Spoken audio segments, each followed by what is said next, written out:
بسم الله الرحمن الرحيم. الحمد لله رب العالمين، صلى الله على سيدنا محمد وعلى آله وأصحابه ومن تبعهم بإحسان إلى يوم الدين. أما بعد، halkan waxaanu ka hadlaynaa shirkan jaraa'id ama munaasabadan halkan isugu nimid oo aanu kaga hadlayno qaliyad jirta oo ah kursi ay leeyihiin beelweynta Surre, gaar ahaan Cabdalle, gaar ahaan Saleebaan Cabdalle. kursigaas oo hadda hadalkiisa iyo hadalhayntiisa aanu ka maqlayno Puntland oo ay leeyihiin halka kan baa laga leeyahay, Puntland baa laga leeyahay. taasaanu rabnaa inaan ka jawaabno, war murtiyeedna waa ka soo saari doonaa, aanu halkan ka akhrin doonaa haddii alla idmo. waxaan sheegaynaa oo caddaynaynaa horta kursigaas waxaa iskale beelweynta Surre, gaar ahaan Cabdalle, Saleebaan Cabdallah ku fadhiya, hadda ku fadhiya Saleebaan Cabdallah ku fadhiya. waxaa saxiixayaashiisii waxay joogaan Galmudug, Galgaduud bay joogaan oo raggii saxiixay ay joogaan.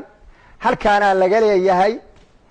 waxaa la yaab ah iyo fajiciso iyo wax aan la qaadan karin oo aanu u aragno in ay tahay waxyaalaha Soomaaliya ka dhacaya oo mar kasta oo ay dhacaanba loo qaadan waaga noqda, in maantay Puntland oo la og yahay oo degaanadeeda ay degaan beelweynta Surre, waxay degaan gobolka Bari, waxay degaan gobolka Nugaal, waxay degaan gobolka Mudug, bay intaba degan yihiin oo ka warqabo laga warqabaa.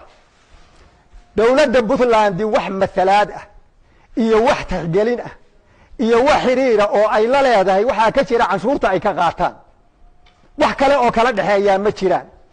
maanta iyagoo saas tahay oo xuquuqdoodii ku maqan tahay oo isir fogeyn iyo nacayb iyo ku xadgudub iyo tixgelin la'aan heerkaas laga gaaray, oo aysan wasiir ku lahayn, oo aysan xildhibaan ku lahayn, oo aysan matalaad ku lahayn, misena maantay tafantaaf intay la yimaadaan in ay yidhaahdaan kursi federaalka yaallay oo laga leeyahay Galmudug oo Saleebaan Cabdallaha ku fadhiya saxiixayaashiisii ay joogaan, oo ay ku leeyihiin matalaad, oo ay ku leeyihiin baarlamentary, oo ay ku leeyihiin wasiiro, oo ay maamul ku leeyihiin, ayaa maanta lagu qabsanayaa oo meel kale la sheegayaa. wax la qaadan karo ma ahan.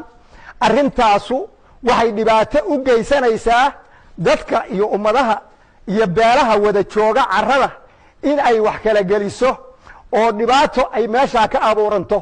nimanka ka hadlay oo hadda saxaafadda aan ku arkaynay warkooda oo beesha ku abtirsada, waxaan leenahay la yaab weeye waxa aad ku hadlaysaan. horta marka hore intaadnaan wax kale ka hadlin, xuquuqda aad leedihiin iyo inaadba xuquuq leedihiin iyo inaad wax tihiin iyo in wax laydiin ogol yahay horta ma isweydiiseen, mase weydiisateen, mise waxaad ka mid tihiin. ma arkaysaa ninkii dhaantada cayaarta niman tumanaya intoo yimid dhabarka ka istaagay asaguna sacabka garaacay. waxaan leenahay arrinta caqligu ha shaqeeyo, waxaa la garto. kursigaas waxaanu sheegaynaa, dowladda u sheegaynaa oo adduunka u sheegaynaa, kursigaas Surraa leh, Cabdallaa leh, Saleebaan Cabdallah ku fadhiya. Galmudug weliba Galgaduud buu ka tirsan yahay. saxiixayaashiisii baa jooga, odayaashiisii baa jooga, xildhibaanadoodii baa jooga, waxaa jooga wasiiradoodii, matalaadoodii baa joogta.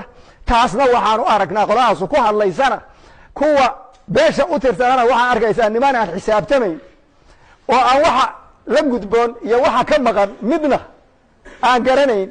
qolada kalena waxaan u arkaynaa xumaantii hore oo ay sameeyeen oo beesha ka galeen inay mid kale ku sii siyaadinayaan. waxaan leenahay arrintaas dib ha looga fiirsado.